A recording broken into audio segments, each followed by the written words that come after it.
రాష్ట్ర భద్రత ఉంటుంది. చట్ట వ్యతిరేకంగా ఒక్క నెంబర్ కూడా ట్యాప్ చేయలేదు.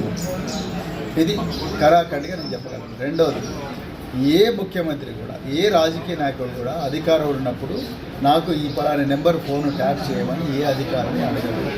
ఒకవేళ అడిగినా ఏ అధికారి కూడా ముఖ్యమంత్రికి చెప్పడు.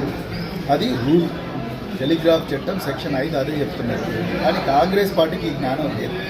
కాంగ్రెస్ పార్టీకి దేశ భద్రత మీద ఏమాత్రం అవగాహన లేదు. ఏ దేశం కూడా తన దేశంలో జరిగే అంతరంగిక కార్యకలాపాలు, మరి ముఖ్యంగా ఫోన్ ట్యాపింగ్ లాంటి విషయాల మీద బహిరంగ చర్చ పెట్టదు. ఎవరైనా అక్రమంగా ఫోన్లు ట్యాప్ చేసి చట్ట వ్యతిరేక ఫోన్లు ట్యాప్ చేసి వాళ్ళు జైలుకు పోతారు, బరాబర్ పోతారు.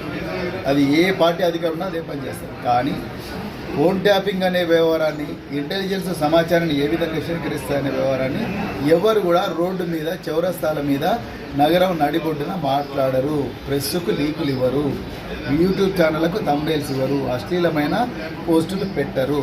కానీ కేవలం కాంగ్రెస్ పార్టీని, ఇలా దేశ భద్రత మీద ఏమాత్రం అవగాహన లేని పార్టీ వాళ్ళు డైలీ సీరియల్ లాగా, కభీ సాస్ బి బహుతి అనే సీరియల్, లేకపోతే మనసు మమత అనే సీరియల్, అట్లా డైలీ సీరియల్ లాగా రోజు ప్రెస్కు లీకులు ఇస్తున్నారు. నిజంగా ఈరోజు మీడియా గురించి, మీడియా ముందు ఫోన్ ట్యాపింగ్ అనే వ్యవహారం గురించి మాట్లాడుతుంది. మొట్టమొదటి పాయింట్, అगर మాట్లాడాల్సి వస్తే హైదరాబాద్ నగర పోలీస్ కమిషనరు లేకపోతే సిట్టు ఉన్నతాధికారు మాట్లాడాలి. అంతే తప్ప మహేష్ కుమార్ గౌడ్ ఎవరండి మాట్లాడడానికి? పొన్నం ప్రభాకర్ గారు ఎవరు మాట్లాడడానికి? సీతక్క గారు ఎవరు మాట్లాడడానికి వీటి మీద? లేకపోతే బల్మూరు వెంకట ఎవరు మాట్లాడడానికి దీని మీద? వీళ్ళకి ఏ అధికారులు మాట్లాడుతున్నారు, ఏ అవగాహన మాట్లాడుతున్నారు ఫోన్ ట్యాపింగ్ మీద? రేపు పొద్దున పహల్గాం లాంటి దాడి తెలంగాణలో జరిగితే ఎవరు రెస్పాన్సిబుల్? రేపు ఉగ్రవాద దాడి గోకులు లుంబిని చాట్లో జరిగినట్టు కాంగ్రెస్